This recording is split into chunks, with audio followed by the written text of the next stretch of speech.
गरीब का highway dhaba.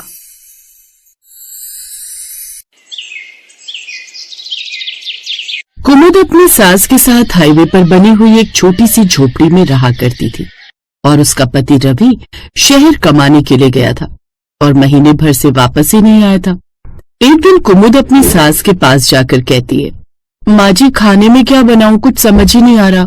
Highway पर जमीन भी उपजाऊ नहीं है और कुछ उग ही नहीं पाता। घर का राशन भी खत्म हो गया है, बस थोड़े से चावल ही बचे हैं। ना जाने रवि ने हमारे साथ ऐसा क्यों किया। न कोई चिट्ठी आई न कॉल। पता नहीं हमको उसका इंतजार भी करना चाहिए या नहीं। माँ जी मुझे उन पर पूरा भरोसा है, वो जरूर किसी मजबूरी में होंगे और आ जाएंगे, आप फिक्र मत करिए। एक काम कर बहू, तू चावल उबाल ले, अभी हम उसे खाकर गुजारा कर लेते हैं। कल मैं राशन कार्ड से थोड़ा राशन ले आऊंगी, हमारा कुछ दिन गुजारा तो चल ही जाएगा। अब कुमुद ने चावल उबाल लिए और दोनों ने उसे खाकर अपना गुजारा कर लिया। लेकिन ऐसा कब तक चलता। बहू तू मेरी बहू नहीं बेटी है बेटी। सच में जहाँ मेरे बेटे ने मेरा साथ छोड़ दिया वहाँ मेरे लिए तू खड़ी है। अच्छा बहू, मैं सोच रही थी ऐसे कब तक गुजारा चलेगा। मैं हाईवे पर कोई दुकान डाल लेती हूँ, मेरी चांदी की पायल बेचकर।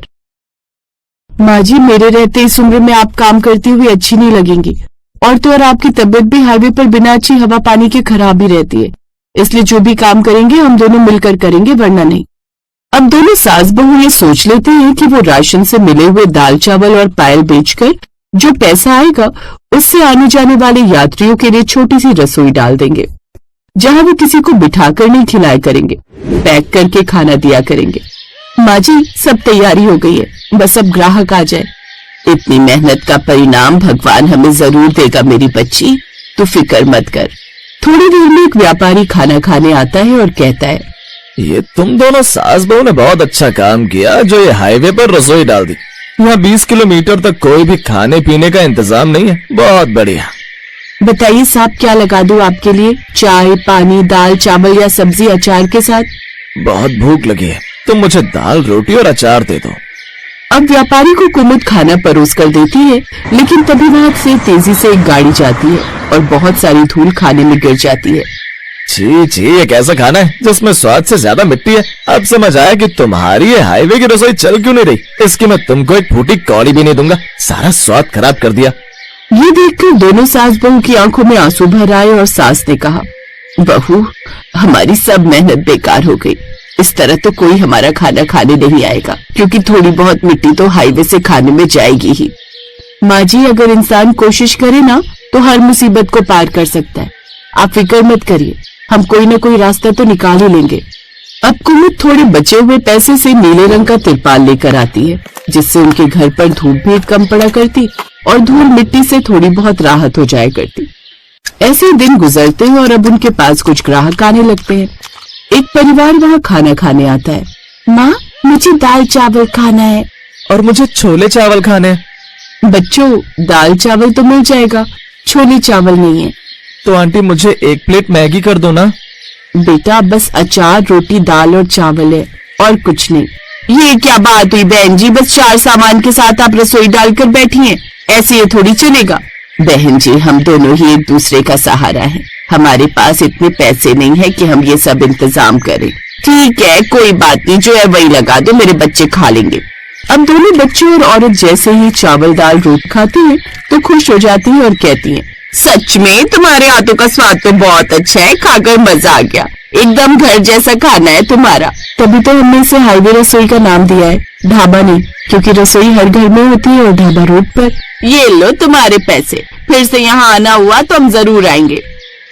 औरत ही बोलकर वहां से अपने बच्चे लेकर चली जाती है और जाते हुए उसकी सोने की चेन टूटकर वहीं गिर जाती है, जिसे उठाकर कुमुद की सास ने कहा, बहू देख भगवान ने हमारी सुन ली, अब इसे बेचकर हम भी रसोई से ढाबा खोल सकते हैं। इसके वजन से पता चल रहा है ये कम से कम 50-60 हजार की चेन है। नहीं माँ जी हमारी रसोई का स्वाद अच्छा है, इसलिए ये हाईवे पर रसोई नाम से चलती है, वरना कितने हाईवे के ढाबे खुलते ही बंद हो जाते। हम कभी भी अपना जमीर खराब नहीं करेंगे। ठीक है लेकिन तू ही बता, अब हम उस औरत को कहाँ तलाश करेंगे? हम उनकी अमानत संभाल कर रख देंगे, जब वो आएंगी तो ले जाएगी। कुमुद ने चेन लेकर संभाल कर रख दी और उसी रात रवि आया उसे देखकर कुमुद की सास कहने लगी, अब यहाँ क्या लेने आया है बेशरम?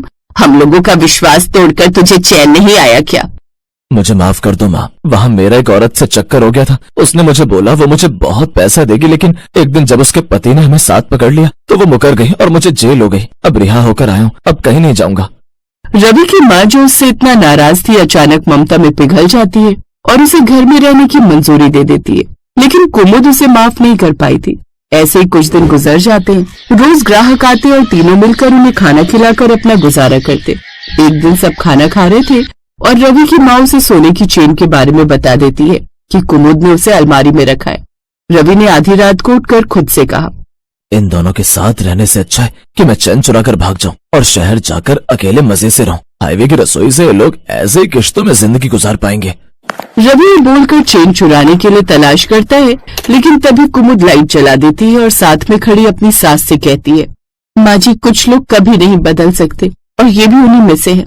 तभी मैंने जानबूझकर आपको चेन के बारे में नहीं बताने को कहा था, जबकि वो चेन तो वो ग्राहक पहले ही लेकर चली गई। मेरी ममता में बहकर मैंने तुझे माफ किया था, लेकिन तू मेरी जिंदगी में गलती के अलावा कुछ नहीं है। अभी क्या भी इस घर से निकल जा।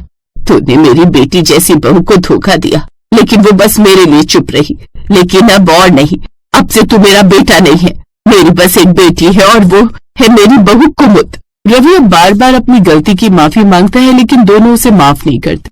उसके पास और कोई चारा नहीं था और उसे अब वो घर छोड़कर जाना पड़ता है।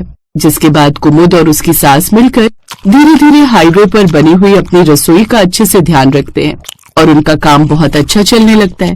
वो गरीबों को कभी कभी मुफ्त में खाना खिला दिया करते, ताकि उन्हें पैसों के साथ दुआएं भी मिलते रहे। और ऐसे ही हाईवे पर रसोई उनके जीवन को गुजारने का साधन बन जाती है। Best buddies. Hello friends. Thanks for watching this video.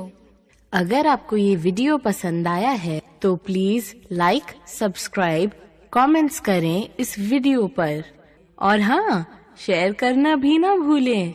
और भी मजेदार वीडियो देखने के लिए नीचे दिए गए बेल आइकॉन को दबाएं।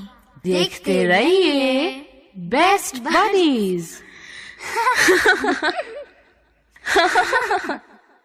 Best buddies. Hello friends. Thanks for watching this video. अगर आपको ये वीडियो पसंद आया है तो प्लीज लाइक, सब्सक्राइब, कमेंट्स करें इस वीडियो पर और हाँ, शेयर करना भी ना भूलें। और भी मजेदार वीडियो देखने के लिए नीचे दिए गए बेल आइकॉन को दबाएं। देखते रहिए बेस्ट बडीज।